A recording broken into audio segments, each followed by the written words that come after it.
So we've got the Simple Houseware 3-tier metal rolling cart.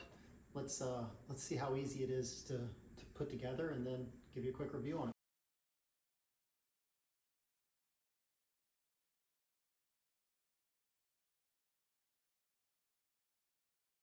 All in all, took 20 minutes to build, very simple. Didn't even need any power tools. Everything was included in the box. So it was just 2 Allen keys on either side, screw them in, and a little wrench that came with it to put the wheels on. It does have 2 locking wheels, stands at 32 inches tall and right at 17 inches in length and at its widest point, and then 12.5 inches in depth.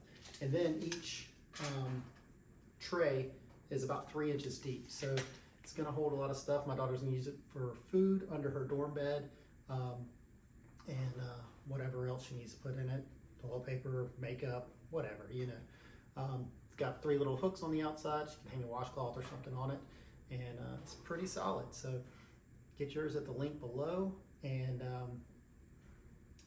as an Amazon affiliate, I do receive a commission if you purchase it from that link, so greatly appreciate that.